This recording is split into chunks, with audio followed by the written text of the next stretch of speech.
the most important and primary assessment should be for the quality of our projects, not measuring whether they had an impact externally afterward by other people, but by ourselves to improve our work. So if we care about our work, we should improve it, right? What is the editing process but an attempt to say, well, is this working?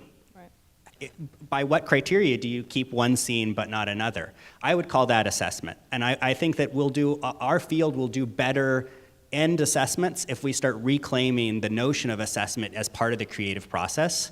Games, I think, do part of this because anytime you launch a game and don't test it, you're guaranteed to fail. A lot of filmmakers, we trust ourselves as being the assessment engine. And I think that's largely fine, but as projects get more complex, as we're trying to do more things with them, when one of our primary design constraints is a theory of impact, then we're not just iterating based on the aesthetic, but we're iterating also based on what we want the project to accomplish. So I borrow a lot from, I've heard this mainly from education, the distinction between formative and summative assessment. The idea that summative is when we get to the end and then we measure, did it work? And there should be some of that, absolutely. But I think the most important and our primary investment should be on formative assessment, when we're trying to improve the project, improve its quality, when it's not just done and we're finished and it's launched and it's too late to go back and change anything.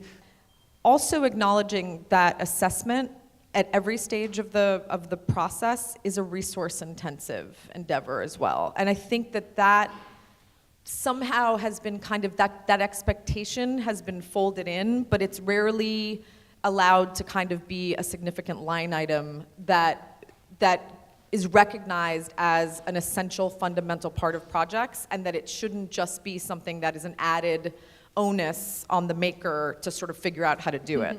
And I think that that's a conversation that needs to happen more explicitly.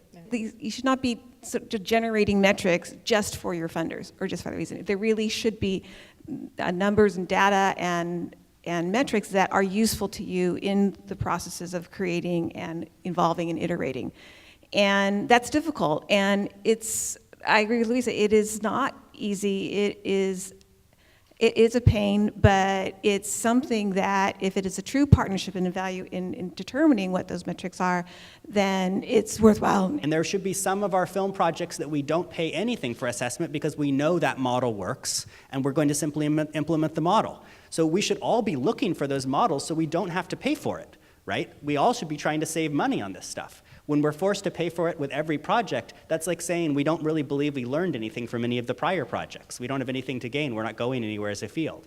So I think we have to kind of build that confidence. It's not just to say, I shouldn't be forced to do all this assessment. It's matching the right kind of assessment for the right kind of project. Some projects should come with a film budget of $500,000 and a $1 million assessment, and others should come with a budget of $1,000 and $10 for the assessment because somebody needs to go write a blog post about it. So I think that there are so many kinds, and recognizing and not getting trapped into one conversation about the scale and scope.